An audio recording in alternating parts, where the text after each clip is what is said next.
শিবায়।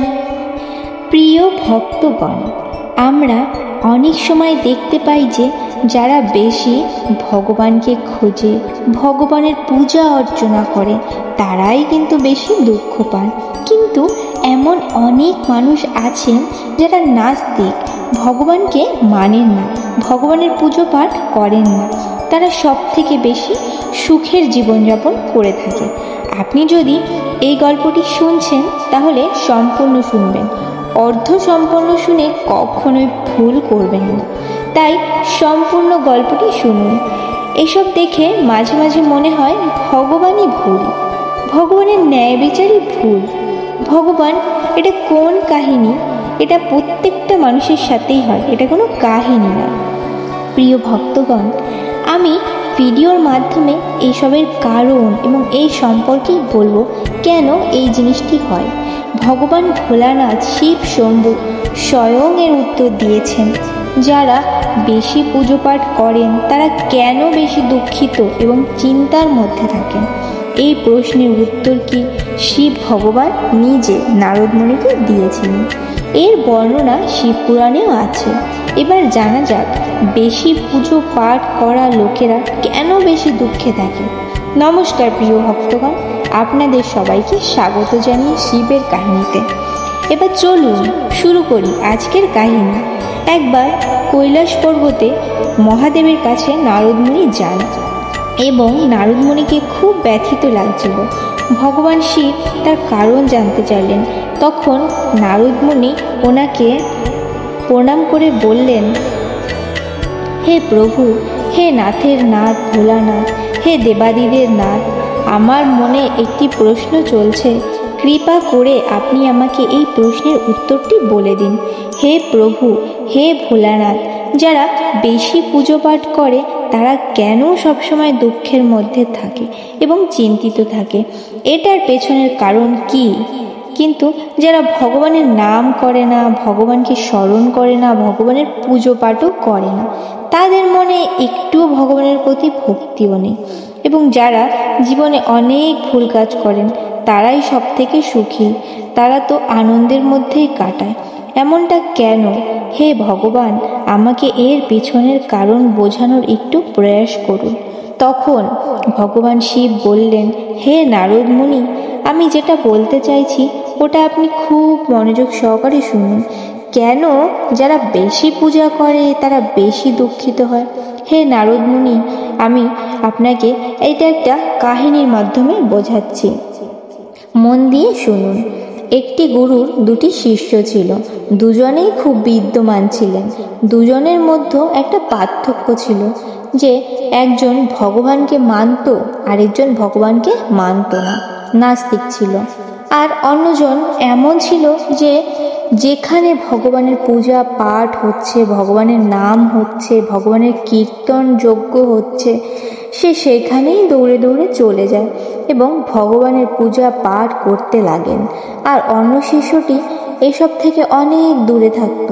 উনি মদ্যপান করতেন, বাজে মেয়েদের সাথে যেতেন, তথা সব রকমের বাজে অভ্যাস ছিল শিষ্যটির মাঝে। মানে সব রকমের খারাপ কাজের সঙ্গে যুক্ত ছিল ওই শিষ্যটি এবং সব রকমের বাজে অভ্যাস শিষ্যটির মধ্যে ছিল। একদিন এমন হলো যে ওই শিষ্যটি মদ্যপান করে, আজে বাজে কথা বলতে থাকে, নিজের পথে হেঁটে বাড়ি যাচ্ছিলেন। হঠাৎ করে সে এক ব্যাগ ভরা টাকা পয়সা পেয়ে যায়। তার খুশির কোনো ঠিক ঠিকানাই ছিল না। সে জোরে জোরে চিৎকার করে সবাইকে বলতে লাগলো, আজ আমি টাকা পয়সা ভরা ব্যাগ পেয়েছি, আমার জীবন সফল হয়ে গেল, এই টাকা দিয়ে জীবনের প্রয়োজনীয়তা পূরণ করব। অন্যদিকে আরেক শিষ্য ভগবানের ভজন গাইতে গাইতে বাড়ি যাচ্ছিল। হঠাৎ তার পায়ে একটি বড় পেরেক বেঁধে যায়, রক্ত বেরিয়ে থাকে। ঠিক ওই সময় অন্য শিষ্যটি তার কাছে পৌঁছে যায় আর হেসে বলল, তুমি তো সে যে কিনা ভগবানের পুজো করতে, ভগবানের ভজন করতে, ভগবান তোমাকে কি দিয়েছে দেখো। আমি কোনোদিন মন্দিরে যাইনি, কোনোদিন কোনো ভালো কাজ করিনি, আমার ঘরে ভগবানের কোনো মন্দিরও নেই, আমার ঘরে কোনোদিন সত্যনারায়ণের পাঠও হয়নি, আমি কোনোদিন ভগবানের ভোলানাথের পুজোও করিনি, আমি কোনোদিন ভগবানের কাছে মাথাও ঠেকাইনি, তাও আমি কত প্রসন্ন, আমার কত ধনী, আমার টাকার কোনো অভাব নেই, আমি সব থেকে সুখী জীবনযাপন করছি।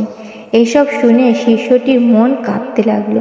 সে মনে মনে ভাবতে লাগলো, ঠিকই তো, আমি কত পূজা পাঠ করি, কত ভগবানকে স্মরণ করি, তাও আমি সব থেকে দুঃখী, আর ও তো কিছুই করে না, তাও কত সুখী। এসব ভেবেই সে তার গুরুর কাছে যায় এবং এই প্রশ্ন গুরুকে জিজ্ঞাসা করেন।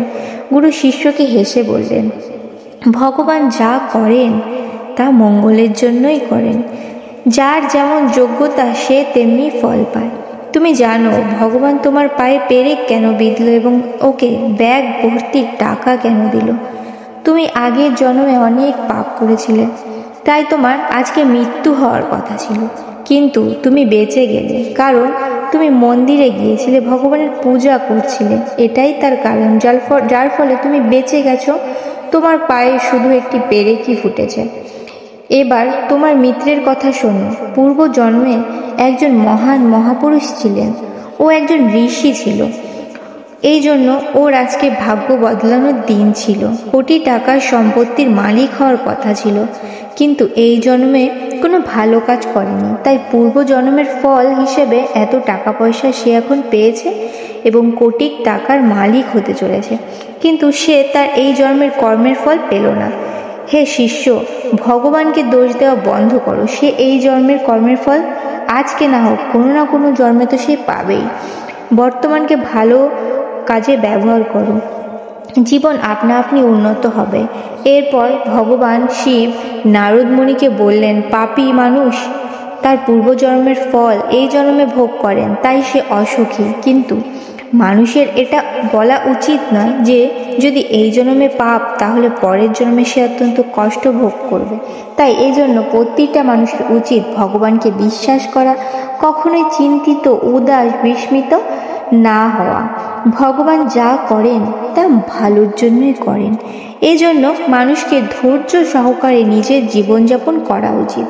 এই জন্য সৎ পথে থেকে সব সময় ভগবানের পূজা এবং সৎকর্ম করা উচিত, যার ফলে সে পরের জন্মে ভালো ফল পাবে এবং সে সুখ, শান্তি, সমৃদ্ধিতে ভরে উঠবে। হ্যাঁ, নারদ মানুষ তার কর্মের ফলই সুখ দুঃখ ভোগ করে থাকে, তাই এটা কোনো আশ্চর্যের কথা নয় যে ভালো কর্ম করবে সে ভালো ফল পাবে, বাজে কর্ম করবে বাজে ফল পাবে। তাই এটা নিয়ে কোনো দুঃখের কথা নয়। মানুষের পাপের ফল কোনো না কোনো জন্মে তাকে ভোগ করতেই হবে, কোনো না কোনো সময় তাকে ভোগ করতেই হবে। হে নারদ মুনি, আশা করি আপনি আপনার উত্তর পেয়ে গেছেন। ভগবানের মুখে এসব কথা শুনে নারদ মুনি বললেন, হে প্রভু, আমি আমার প্রশ্নের যথাযোগ্য উত্তর পেয়ে গেছি। ওম নমঃ শিবায়। এই ভিডিওটি বলার সময় যদি কোনো ভুল হয়ে থাকে তাহলে আমি ক্ষমা প্রার্থী। আশা করি আপনাদের সবার এই ভিডিওটি ভালো লেগেছে। ভিডিওটি ভালো লাগলে অবশ্যই একটি লাইক দিন এবং শিবের ভক্ত হয়ে থাকলে অবশ্যই কমেন্টে লিখুন হর হর মহাদেব কিংবা ওম নমঃ শিবায়। ধন্যবাদ।